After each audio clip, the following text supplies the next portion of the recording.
तो आज हम लोग पढ़ेंगे structure organisations of cell. Hey guys, hello and welcome to my channel Anshini Solutions. I am Anshika and today's video is on biology, ICSE Biology Class 9 Chapter 1 Cell, a Unit of Life. So आज हम लोग पढ़ने वाले हैं structural organisation of cell. Structural organisation मतलब कि उनका structure कैसा होता है, उसकी एक एक पार्ट्स के बारे में पढ़ेंगे. तो जो एनिमल सेल होता है नॉर्मली वो मेनली ब्रॉडली 3 चीज़ों से बना होता है. एक तो होती है सेल मेम्ब्रेन, जो आपको आउटलाइन दिख रही होगी कवरिंग, ये इसको बोलते हैं सेल मेम्ब्रेन. न्यूक्लियस सेंटर होता है हर चीज़ का, तो ये सेंटर जो है इसको हम कहेंगे न्यूक्लियस.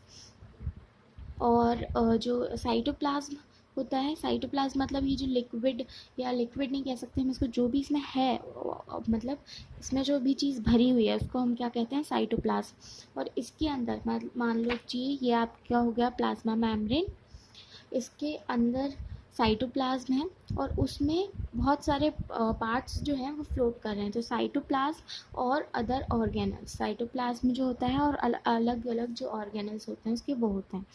सेम चीज़ आपके प्लांट सेल में भी होती है, बट उसमें डिफरेंट होती है कि इसमें सेल वॉल नहीं होती है, इसमें सेल वॉल होती है. और कुछ पार्ट्स के शेप्स अलग होते हैं, मतलब अलग अलग पार्ट्स अलग अलग तरह के होते हैं.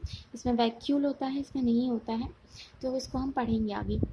सबसे पहला हम पढ़ेंगे सेल मेम्ब्रेन और प्लाज्मा मेम्ब्रेन. तो सेल मेम्ब्रेन और प्लाज्मा मेम्ब्रेन क्या होता है? सेल मेम्ब्रेन और प्लाज्मा मेम्ब्रेन होती है एक एक्सट्रीमली थिन, मतलब बहुत ज़्यादा पतली, इलास्टिक और सिलेक्टिवली परमिएबल सेल मेम्ब्रेन, जिसको हम क्या कह सकते हैं, प्लाज्मा मेम्ब्रेन भी कह सकते हैं. ओके, जैसे कि हमने आपको बताया था सेल मेम्ब्रेन होती है एक बहुत ही पतली, इलास्टिक और सिलेक्टिवली परमिएबल, मतलब सिलेक्टिव चीज़ों को उसके अंदर जाना परमिट करती है, उसे हम कहते हैं प्लाज्मा मेम्ब्रेन और सेल मेम्ब्रेन. ओके, और ये अबाउट 7 to 10 नैनोमीटर थिक होती है. मतलब सोच सकते हो नैनोमीटर कितना छोटा होता है, हमने आपको बताया था कितना छोटा होता है, जो कि केवल एक इलेक्ट्रॉन माइक्रोस्कोप में ही दिख सकता है.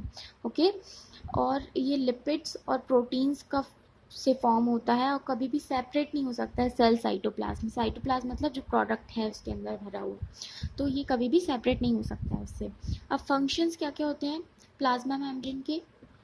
तो इसका पहला फंक्शन क्या है कि ये बाइंड करके रखता है सेमी फ्लूइड कंटेंट्स को, मतलब कि बांध के रखता है जो उसके अंदर सेमी फ्लूइड कंटेंट्स होते हैं सेल के अंदर, उनको एक बांध के रखता है और एक डेफिनेट शेप में रखता है. ओके, सेकेंडली हमारा क्या फंक्शन है कि ये एक मैकेनिकल बैरियर की तरह एक्ट करता है, प्रोटेक्ट करता है सेल के जो कंटेंट्स होते हैं उनको प्रोटेक्ट करता है, और उसके अंदर का जो एनवायरनमेंट होता है उसको मेंटेन रखता है. बीइंग सिलेक्टिवली परमिएबल, मतलब सिलेक्टिव चीज़ों को परमिट करने का. प्लाज्मा मेम्ब्रेन केवल उन्हीं सब्सटेंसेस को, केवल कुछ ही सब्सटेंसेस को परमिट करती है उसके अंदर से पास होने के लिए, मतलब पास थ्रू. और जो केमिकल्स प्रेजेंट होते हैं प्लाज्मा मेम्ब्रेन के सरफेस पे, फोर्थ फंक्शन, जो केमिकल्स प्रेजेंट होते हैं प्लाज्मा मेम्ब्रेन के सरफेस पे, वो हमें रिकॉग्नाइज करने में हेल्प करते हैं, मतलब हमें नहीं, वो उन्हें रिकॉग्नाइज करने में हेल्प करते हैं फॉरेन सब्सटेंसेस को, और डिफेंड करते हैं माइक्रोब से, मतलब कोई भी हार्मफुल सब्सटेंस को डिफेंड करते हैं कि वो अंदर ना जा पाए. ओके, ये है प्लाज्मा मेम्ब्रेन का एक तरह से डायग्राम दिया हुआ है आपको. ये आपके फॉस्फोलिपिड लेयर हैं. ओके, ये आपके प्रोटीन्स हैं जो उसमें हैं. ये पॉलीसेकेराइड की चेन्स है. पॉलीसेकेराइड मतलब बहुत सारे मोनोसेकेराइड जो जुड़ के एक पॉलीसेकेराइड बनाते हैं. मोनोसेकेराइड मतलब एक पीस ऑफ शुगर कह सकते हैं हम लोग. और piece of sugar, amount of sugar, first अगर 1 होता है तो मोनोसेकेराइड होता है, उसकी चेन बन जाती है तो पॉलीसेकेराइड होता है. ओके, ये जो होता है ये होल होता है प्रोटीन्स को पास थ्रू करने के लिए. Through protein molecule forms a pore, जिससे प्रोटीन मॉलिक्यूल एक पोर बनाते हैं. ओके, अब हम पढ़ते हैं सेल वॉल क्या होती है, जो कि प्लांट सेल्स में होती है. सेल वॉल जो होती है वो प्लांट सेल्स में ही केवल होती है, एनिमल सेल्स में नहीं होती है. ये एक प्रोटेक्टिव कवरिंग बनाती है प्लाज्मा मेम्ब्रेन के बाहर, मतलब प्लाज्मा मेम्ब्रेन को भी प्रोटेक्ट करने के लिए एक प्रोटेक्टिव कवरिंग जो होती है उसको कहते हैं हम सेल वॉल. और ये सेल्यूलोज की बनी हुई होती है और हाईली परमिएबल होती है, मतलब कि कोई भी सब्सटेंस को परमिट कर देती है जाने के लिए, बाहर आने के लिए, ऐसे हाईली परमिएबल होती है। Okay, functions of cell wall के फंक्शंस क्या होते हैं? ये एक डेफिनेट शेप प्रोवाइड करती है, रिजिडिटी बना के रखती है और मैकेनिकल स्ट्रेंथ बनती है प्लांट सेल्स के लिए। मतलब cell wall it is very thick ना, तो ये हेल्प करती है एक स्ट्रेंथ बनाने, एक मैकेनिकल स्ट्रेंथ, और उसको शेप देने के लिए और रिजिडिटी देने के लिए। Okay, second function, it protects internal structures. जो इंटरनल स्ट्रक्चर्स होते हैं उसको प्रोटेक्ट करती है। जो प्लाज्मा मेम्ब्रेन होती है of the plant cell and prevents bursting of cells in hypotonic medium. Means जो इंटरनल स्ट्रक्चर्स होते हैं, जैसे प्लाज्मा मेम्ब्रेन होता है प्लांट सेल का, उसको प्रोटेक्ट करती है और बर्स्टिंग ऑफ सेल्स मतलब हाइपोटोनिक मीडियम में बर्स्ट करने से बचाती है। और बीइंग हाईली परमिएबल होने की वजह से सेल वॉल फ्री मूवमेंट करती है सब्सटेंसेस का इन से आउट, मतलब अंदर से बाहर। ओके, अब हम पढ़ेंगे न्यूक्लियस। न्यूक्लियस को हम और भी क्या कहते हैं? Control centre of the cell. Okay, इसको हम और क्या भी कहते हैं? Control centre of the cell. मतलब सेल को जो कंट्रोल करता है वो हम उसे क्या कहते हैं? न्यूक्लियस। अब इसके साथ में आप लोग डायग्राम्स देख के चलना, काफ़ी हेल्प करते हैं। डायग्राम मैं आपको एक्सप्लेन कर देती हूँ। ये जो है इसका न्यूक्लियस है, मतलब न्यूक्लियस का न्यूक्लियोलोज है, मतलब मेन सब्सटेंस। ये जो है क्रोमेटिन नेटवर्क है इसका, आप देख रहे होगे नेटवर्क, राइट। ये जो गोले हुए मतलब सर्कल्स दिख रहे हैं आपको, ये राइबोसोम्स हैं। इसके अंदर जो फिल है सब्सटेंस, इसको न्यूक्लियोप्लाज्म कहते हैं। ये जो है आउटर मेम्ब्रेन है, ये इनर मेम्ब्रेन है, और ये पेरीन्यूक्लियर स्पेस है। मतलब ये बाहर की जो है ये आउटर मेम्ब्रेन है, अंदर का जो है इनर मेम्ब्रेन है, और मिडिल का जो इसमें सब्सटेंस है वो उसको कहते हैं पेरीन्यूक्लियर स्पेस। ओके, तो इस पूरे को मिला के मतलब ये जो एक बन रहा है इसको हम कहते हैं nuclear envelope.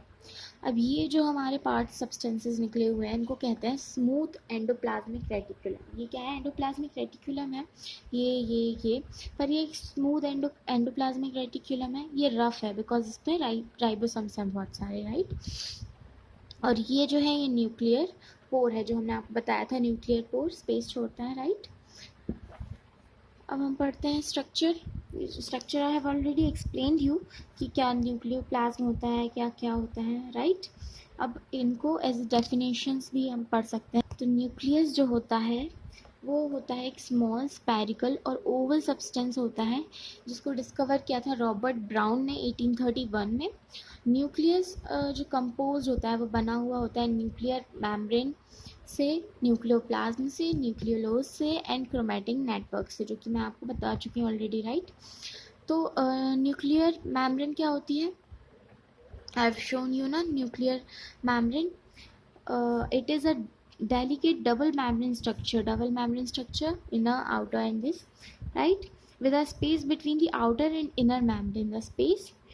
The membrane is perforated by several nuclear pores से perforated होती है, which allow exchange of materials between nucleus and the cytoplasm, जो कि allow करती है मटेरियल को between nucleus और cytoplasm, right। न्यूक्लियोप्लाज्म क्या होता है? द इनसाइड ऑफ न्यूक्लियस के इनसाइड जो फिल्ड रहता है substance, right, filled with a granular jelly like semi fluid substance, उसको हम न्यूक्लियोप्लाज्म कहते हैं, जैसा कि हमने आपको बताया था। उसके बाद आता है न्यूक्लियोलोज क्या होता है? Each nucleoli has one dense rounded nucleolus. हर एक न्यूक्लियोलोज एक डेंस बाउंडेड न्यूक्लियोलस से कंटेन करता है। Some cells may have more than one nucleoli. It contains large amount of RNA and enzymes which are used in protein synthesis. Thus, nucleolus participates in protein synthesis. The nucleolus and nuclear membrane disappear during cell division and reappear at the end of it, right? अब इसके बाद बात करें अगर chromatin network की, I have shown you this is chromatin network, right? It is a tanked mass of thread-like structures called chromatin fibers. ये tanked mass होता है thread-like structures का, इसको हम क्या कहते हैं? chromatin fibers. और they are uniformly distributed in the nucleoplasm, uniformly distribute होते हैं न्यूक्लियोप्लाज्म के अंदर। फंक्शंस क्या क्या होते हैं न्यूक्लियस के? न्यूक्लियस के जो फंक्शंस होते हैं, nucleus regulates all life processes of the cell, hence nucleus is called control centre of the cell. Nucleus जो है वो रेगुलेट करता है लाइफ, सारी जो लाइफ प्रोसेसेस होती हैं सेल की, वो कौन रेगुलेट करता है? एक न्यूक्लियस रेगुलेट करता है। इसलिए न्यूक्लियस को हम क्या कहते हैं? Control centre of the cell, right. और ये एक इम्पॉर्टेंट रोल प्ले करता है सेल के डिविजन्स के लिए, राइट। मतलब सेल को डिवाइड करने के लिए एक इम्पॉर्टेंट रोल प्ले करता है न्यूक्लियस। ओके, अब हम बात करते हैं प्रोटोप्लाज्म और साइटोप्लाज्म की। अब प्रोटोप्लाज्म जो होता है वो क्या होता है? प्लाज्मा मेम्ब्रेन के अंदर जो सब्सटेंसेस, सेल के जो सब्सटेंसेस होते हैं वो जो इसमें फ्लो करते हैं वो होता है protoplasm. Jelly like semi fluid substance, जैसे कि हमने आपको शो किया था, ये जो सब्सटेंस फिल्ड है इसको हम क्या कहते हैं? प्रोटोप्लाज्म। या फिर ये जो सब्सटेंस फिल्ड है इसको भी हम कह सकते हैं प्रोटोप्लाज्म। प्रोटोप्लाज्म दो तरह के होते हैं, साइटोप्लाज्म और न्यूक्लियोप्लाज्म। अब ये डिफरेंस है इसमें। साइटोप्लाज्म जो होता है वो ये वाला पार्ट होता है जो कि सेल ऑर्गेनल्स, मतलब जो अदर ऑर्गेनल्स है उसमें यहाँ पे फिल्ड होता है। ओके, प्लाज्मा मेम्ब्रेन के इनसाइड ये होता है साइटोप्लाज्म। और न्यूक्लियोप्लाज्म क्या होता है? ये फिल्ड है, राइट। तो ये दो चीज़ें डिफरेंट है, but protoplasm contains cytoplasm and nucleoplasm. Okay, अब ये तो हमारे 3 मेन जो पार्ट्स थे सेल के वो हमने पढ़े। अब हम पढ़ेंगे सेल के ऑर्गेनल्स अलग अलग जो उसमें रहते हैं प्रेजेंट, जैसे कि ये शोन है इस वाले डायग्राम में। अलग अलग ऑर्गेनल्स हैं, सब बहुत सारे ऑर्गेनल्स हैं, राइट। तो ये सेल जो ऑर्गेनल्स हैं उनको 3 हमने टाइप्स में डिवाइड कर लिया है। डबल मेम्ब्रेन बाउंड ऑर्गेनल्स, मतलब जिन ऑर्गेनल्स की डबल मेम्ब्रेन होती है। उसके बाद जो होते हैं सिंगल मेम्ब्रेन, जिनमें सिंगल मेम्ब्रेन के जो ऑर्गेनल होते हैं वो। और उसके बाद नॉन मेम्ब्रेनल, मतलब जिनकी कोई मेम्ब्रेन नहीं होती है, मतलब आउटर लेयर। Okay, right. तो वो वाले ऑर्गेनल्स। तो सबसे पहले हम पढ़ेंगे डबल मेम्ब्रेन बाउंड ऑर्गेनल्स। तो इसमें हमारे क्या है? Endoplasmic reticulum, mitochondria, plastids, vacuoles और गोल्गी बॉडीज, राइट। तो एंडोप्लाज्मिक रेटिकुलम जो होता है ये शोन है इसमें, वो एक कॉम्प्लेक्स नेटवर्क होता है मेम्ब्रेन जो कि साइटोप्लाज्म से जॉइंट रहता है, और एक साइड से प्लाज्मा मेम्ब्रेन से जॉइंट होता है और अदर हैंड पे न्यूक्लियर मेम्ब्रेन से जॉइंट होता है। अब ये जो होते हैं दो तरह के होते हैं, रफ और स्मूथ। तो रफ में जो I have showed you as, हम पहले बता चुके हैं कि रफ में जो रहते हैं राइबोसोम्स अटैच्ड होते हैं तो वो रफ एंडोप्लाज्मिक रेटिकुलम होता है, और जो स्मूथ होता है उसका एंडोप्लाज्मिक जो राइबोसोम्स होते हैं वो अटैच्ड नहीं होते हैं। अब फंक्शंस की बात करें अगर एंडोप्लाज्मिक रेटिकुलम की तो ये सपोर्ट करता है फ्रेमवर्क को सेल की। ये सेल को डिवाइड करता है स्मॉल कंपार्टमेंट्स में अलग अलग मेटाबॉलिक एक्टिविटीज़ के लिए। ये एसोशिएट करता है सिंथेसिस और स्टोरेज ऑफ मटेरियल्स, सिंथेसिस और स्टोरेज ऑफ मटेरियल्स को एसोशिएट करते हैं। और जो रफ एंडोप्लाज्मिक रेटिकुलम होता है वो प्रोटीन सिंथेसिस भी सपोर्ट करता है एक तरह से। और ये चैनल करते हैं एक पाथवे ट्रांसपोर्ट, मटेरियल को ट्रांसपोर्ट करने के लिए सेल के अंदर ही अंदर। इसलिए इसको क्या कहते हैं? Circulatory system of the cell. इसलिए हम एंडोप्लाज्मिक रेटिकुलम को और भी क्या कह सकते हैं? Circulatory system of the cell. Okay, अब हम आएंगे माइटोकॉन्ड्रिया पे। सेकेंड वन, माइटोकॉन्ड्रिया को हम और क्या क्या क्या भी कह सकते हैं? Power house of cell. Power house of cell क्यों कहते हैं? बिकॉज माइटोकॉन्ड्रिया जो है वो एनर्जी प्रोवाइड करता है अलग अलग मेटाबॉलिक फंक्शंस के थ्रू सेल को एनर्जी प्रोवाइड करता है, इसलिए हम उसको क्या कहते हैं? Power house of the cell. ये उसका फंक्शन होता है। अब माइटोकॉन्ड्रिया जो है वो 2 वॉल्ड स्ट्रक्चर होता है, आप ये स्ट्रक्चर देख सकते हो। इसमें डीएनए प्रेजेंट होता है, राइबोसोम्स होते हैं, मेम्ब्रेन होती है, outer membrane, inner membrane, right. Because double membrane bound की बात कर रहे हैं अभी हम लोग। उसके बाद जो है वो है हमारा प्लास्टिड्स। प्लास्टिड्स क्या होते हैं? प्लास्टिड्स जो होते हैं वो प्लांट सेल्स में फाउंड होते हैं। ये ओवल, स्पेरिकल और डिस्क शेप्ड के मटेरियल्स होते हैं।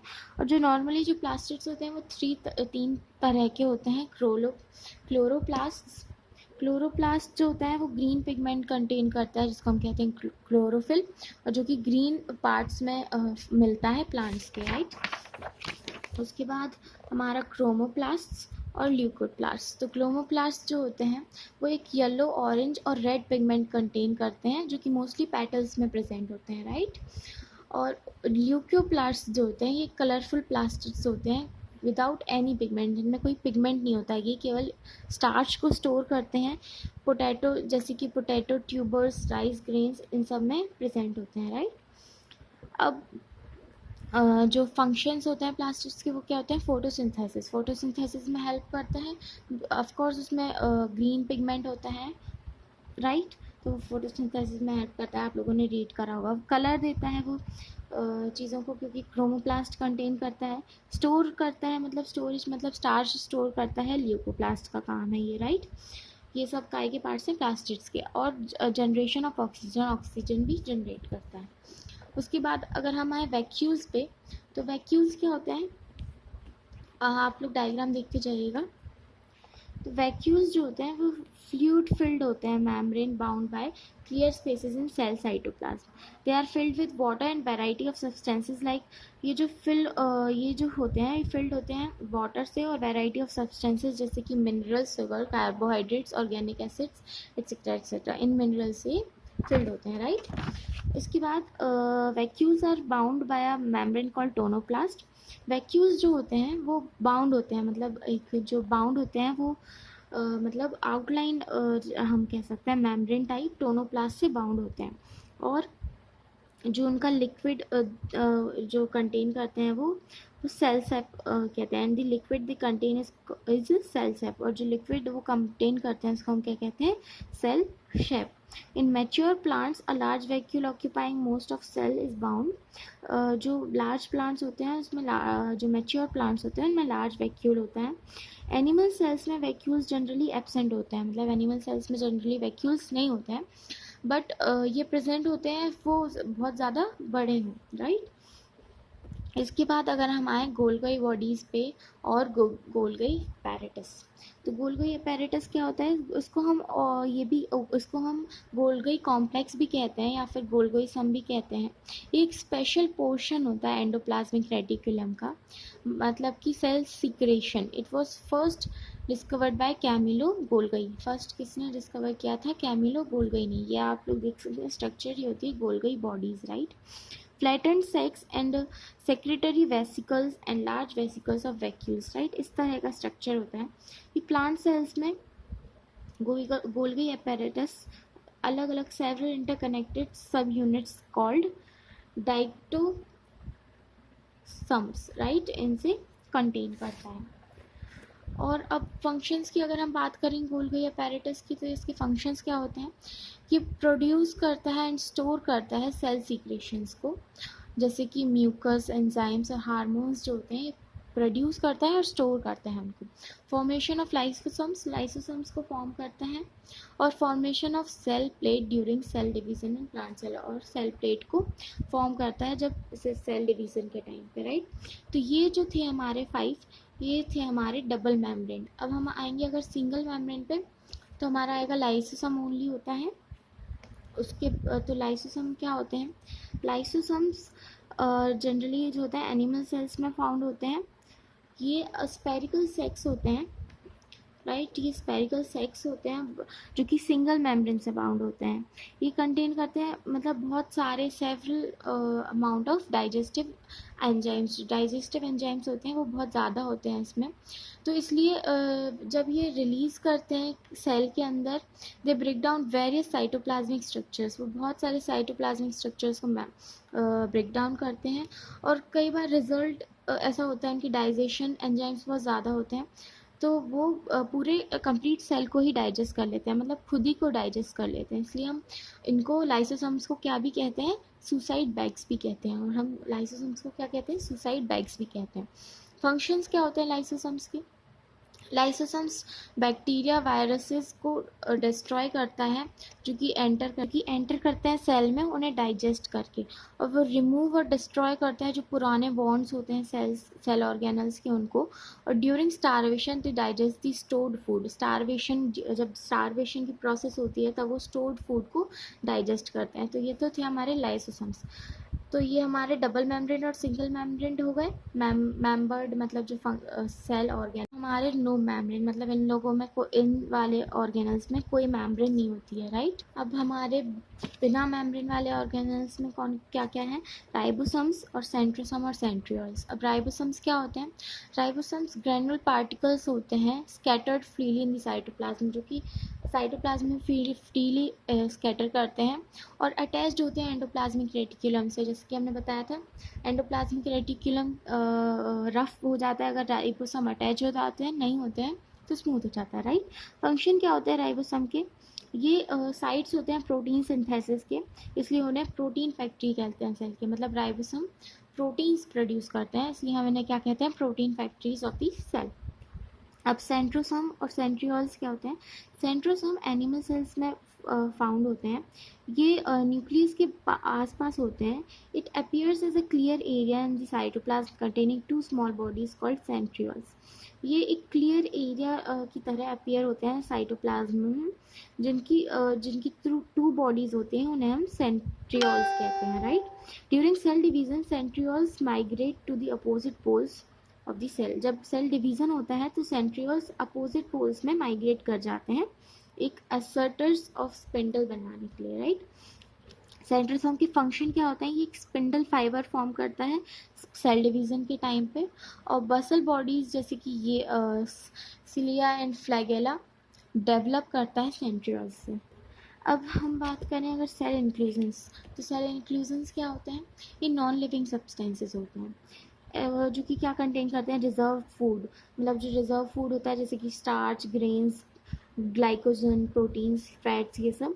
सेक्रेटरी मटेरियल जैसे कि enzymes, nectar, colouring material. Excretory material जैसे कि resins, gums, crystals like those of silica, calcium carbonate, calcium oxalate etcetera. इन सबको मतलब ये जो पार्ट्स होते हैं नॉन लिविंग कंटेंट्स को कंटेन करता है, क्या करता है? Cell inclusions, okay.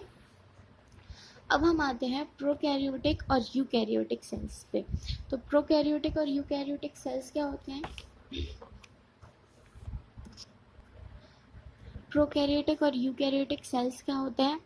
मतलब इनको based on complexity of structure की जो कॉम्प्लेक्सिटी होती है, और वेल ऑर्गेनाइज्ड न्यूक्लियस की प्रेजेंस या एब्सेंस के तौर पे इन्हें दो सेल्स को जो है टू पार्ट्स में डिवाइड करते हैं, प्रोकैरियोटिक और यूकैरियोटिक। प्रोकैरियोटिक में न्यूक्लियस नहीं होता है, यूकैरियोटिक सेल्स में न्यूक्लियस होता है। प्रोकैरियोटिक सेल्स जनरली कहाँ फाउंड होते हैं? बैक्टीरिया और साइनोबैक्टीरिया में। यूकैरियोटिक सेल्स कहाँ फाउंड होते हैं? सारे लिविंग ऑर्गेनिजम्स में फाउंड होते हैं एक्सेप्ट बैक्टीरिया और ब्लू ग्रीन एल्गी, जैसे कि प्लांट्स, एनिमल्स और फंगी, इन सब में फाउंड होते हैं। अब जो जनरल कैरेक्टरिस्टिक्स होती हैं प्रोकैरियोटिक सेल्स की, वो क्या होती हैं? प्रोकैरियोटिक सेल्स की जो रेंज होती है वो 1 से 10 माइक्रोन होती है। वो उनके पास कोई न्यूक्लियस नहीं होता है। द न्यूक्लियर मटेरियल लाइक्सनेट्स in the centre of the cells and remains in direct contact with cytoplasm. ये जो होते हैं डायरेक्ट कॉन्टैक्ट में रहते हैं साइटोप्लाज्म के साथ में। जो रीज़न होता है साइटोप्लाज्म का, जहाँ पे न्यूक्लियर मटेरियल होता है, दैट इज़ डीएनए। जो डीएनए होता है वो फाउंड होता है न्यूक्लियोइड में, okay. Prokaryotic chromosome is formed of single circular DNA. जो प्रोकैरियोटिक क्रोमोसोम्स होते हैं वो सिंगल सर्कुलर डीएनए से बनते हैं, मॉलिक्यूल्स विथ नो प्रोटीन्स, जिनमें कोई प्रोटीन्स नहीं होते हैं। Membrane bound organelles like mitochondria. जो मेम्ब्रेन बाउंड ऑर्गेनल्स होते हैं जैसे कि mitochondria, Golgi complex, plastids, endoplasmic reticulum etcetera, वो सब एब्सेंट होते हैं इसमें प्रोकैरियोटिक सेल्स में। Ribosomes are smaller as compare to eukaryotic ribosomes. Ribosomes जो होता है वो स्मॉलर होते हैं यूकैरियोटिक राइबोसोम्स से अगर हम कंपेयर करें, और स्कैटर्ड होते हैं randomly in the cytoplasm, okay. ये है हमारा स्ट्रक्चर प्रोकैरियोटिक सेल्स का। अब यूकैरियोटिक सेल्स की कैरेक्टरिस्टिक्स की बात करें अगर हम, तो यूकैरियोटिक सेल्स के पास एक वेल ऑर्गेनाइज्ड न्यूक्लियस होता है, उनके पास एक डेफिनेट न्यूक्लियर मेम्ब्रेन होती है, इसलिए जो न्यूक्लियर मटेरियल या hereditary material isolated from cytoplasm, तो वो आइसोलेट होता है साइटोप्लाज्म में। जो डीएनए होता है यूकैरियोटिक सेल्स का, वो बाउंड होता है बेसिक प्रोटीन से, उसमें प्रोटीन्स नहीं थे प्रोकैरियोटिक में, इसमें प्रोटीन्स हैं, राइट। और nucleoprotein fibre and the chromatin कहते हैं जिसे हम। The membrane bound cell organelles, जो मेम्ब्रेन बाउंड सेल ऑर्गेनल्स होते हैं जैसे कि माइटोकॉन्ड्रिया, लाइसोसोम्स, गोल्गी कॉम्प्लेक्स, ये सब जो होते हैं ये प्रेजेंट होते हैं और एक स्पेसिफिक फंक्शन परफॉर्म करते हैं। और कहते हैं नंबर ऑफ क्रोमोसोम्स जो होते हैं वो वेरी करते हैं, डिफरेंट स्पीसीज, मतलब प्रोकैरियोटिक और यूकैरियोटिक वेरी करते हैं। और जो राइबोसोम्स होते हैं वो बिगर होते हैं as compare to prokaryotic and eukaryotic, और वो या तो अटैच होते हैं एंडोप्लाज्मिक रेटिकुलम में या फिर फ्री फाउंड होते हैं। ओके, तो ये थे हमारे प्रोकैरियोटिक और यूकैरियोटिक सेल्स।